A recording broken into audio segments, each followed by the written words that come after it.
Assalamualaikum warahmatullahi wabarakatuh. Pada video kali ini kita akan belajar mengenai penyajian data dalam statistika. Nah, sebelum pada penyajian data, kita mengenal dulu nih, apa saja sih jenis-jenis data dalam statistika.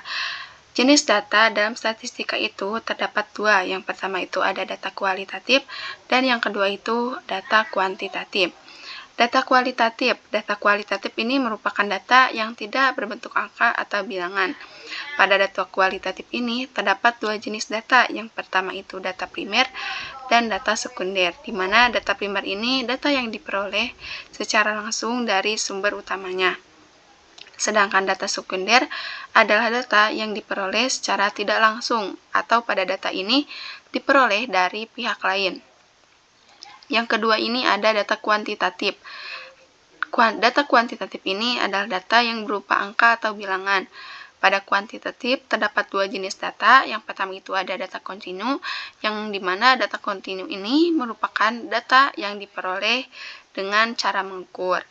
Yang kedua itu ada jenis data kuantitatif diskrit, di mana data diskrit ini adalah cara perolehannya dengan cara penghitungan. Nah, selanjutnya itu ada cara mengumpulkan data. Di sini untuk cara mengumpulkan data itu ada 3 pengumpulan. Yang pertama itu melalui observasi, kedua kuesioner, 3 wawancara. Nah, yang pertama itu ada observasi atau pengamatan adalah cara pengumpulan data dengan mengamati objek kejadian. Contohnya dalam mengenai data tinggi dan berat badan siswa dalam satu kelas. Yang kedua itu melalui kuesioner. Kuesioner atau angket adalah cara pengumpulan data dengan mengirim data pertanyaan kepada narasumber. Contohnya seperti dalam mengumpulkan data tentang jenis mata pelajaran yang disukai dan tidak disukai oleh siswa kelas 7. Yang ketiga, wawancara.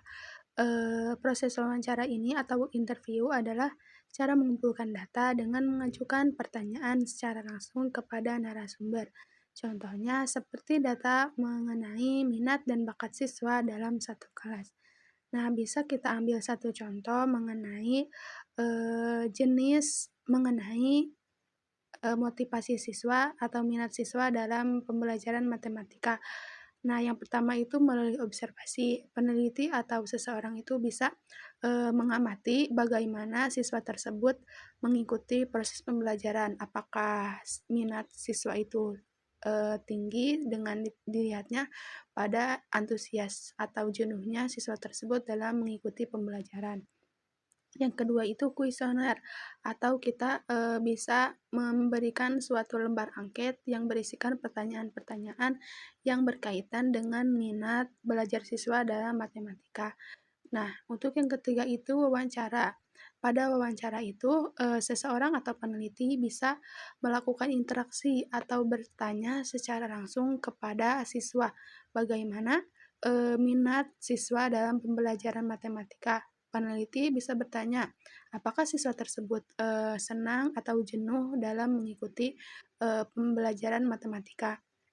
Secara tidak langsung, hal yang membedakannya itu observasi itu melalui pengamatan atau bisa dilihat dengan mata sendiri. Selanjutnya untuk kuesioner itu berupa pertanyaan yang tidak ditanyakan secara langsung, bisa melalui lembaran kertas pertanyaan atau melalui Google Formulir. Nah, untuk wawancara ini secara langsung, jadi peneliti atau seseorang itu bertanya secara langsung kepada pihak terkait pada pihak terkait yang diteliti atau yang sedang yang dicari datanya. Nah, selanjutnya itu ada penyajian data. Yang pertama itu penyajian data melalui tabel. Tabel merupakan penyajian data dalam bentuk baris dan kolom.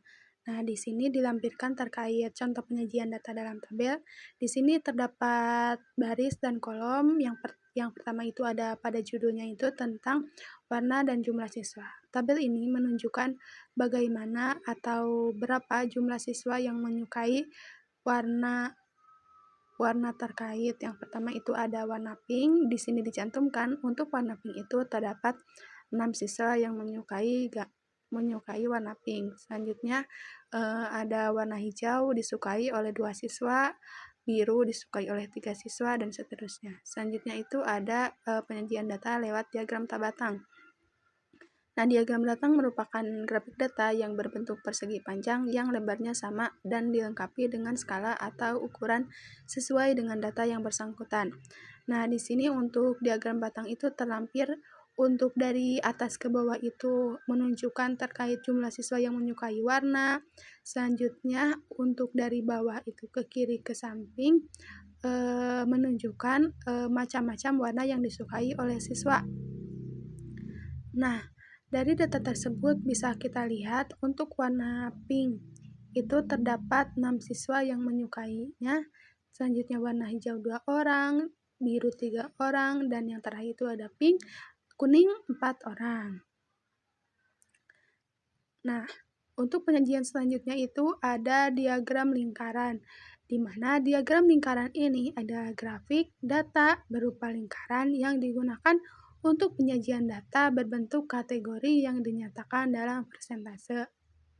Nah, di sini terdapat sebuah lingkaran menunjukkan data persentase dari setiap warna dari data yang sebelumnya kita bahas. Nah, bisa kita lihat untuk warna kuning itu terdapat 26,7% siswa yang menyukai warna kuning. Selanjutnya itu bisa kita lihat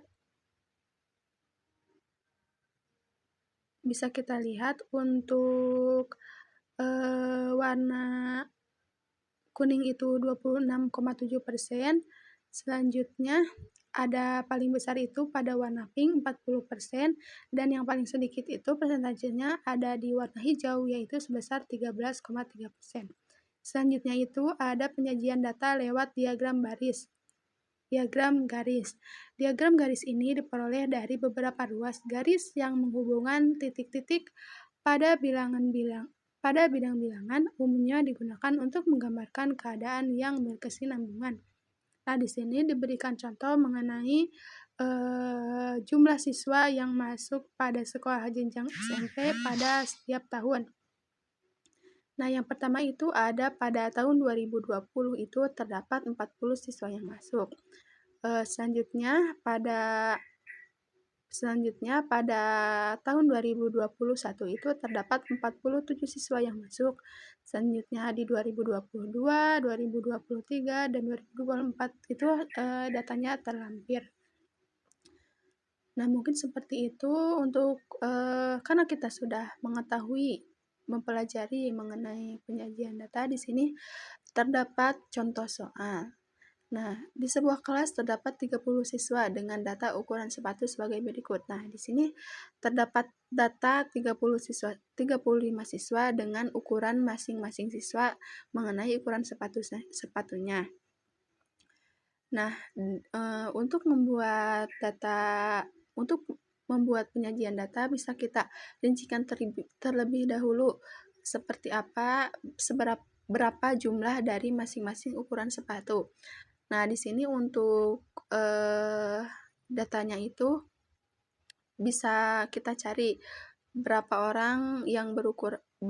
siswa yang mempunyai ukuran sepatu 36, berapa orang siswa yang mempunyai ukuran 37, berapa orang yang mempunyai 38. Nah, bisa kita hitung sehingga bisa kita simpulkan berapa sih jumlah masing-masing siswa yang ada di ukuran sepatu tersebut.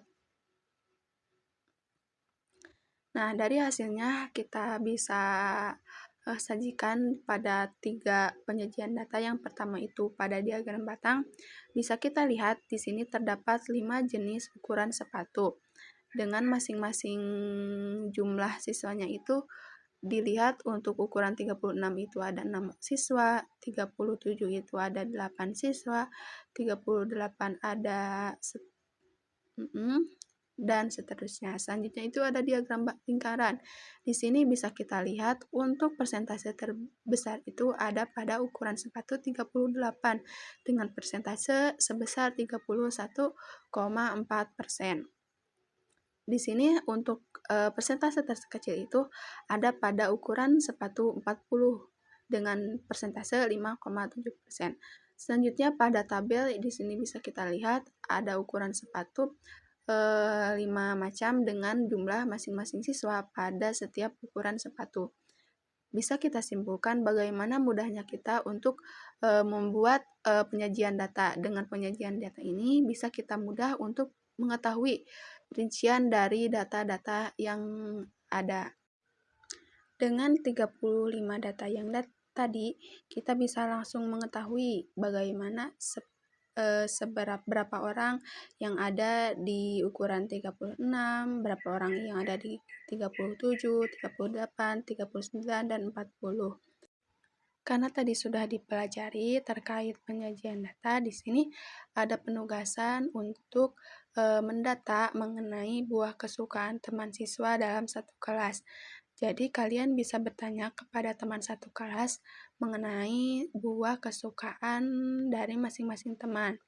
Nah, untuk selanjutnya kalian data lalu sajikan data tersebut ke dalam bentuk tabel, diagram lingkaran, dan batang yang sudah kita pelajari sebelumnya.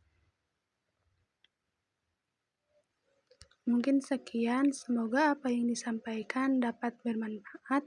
Wassalamualaikum warahmatullahi wabarakatuh.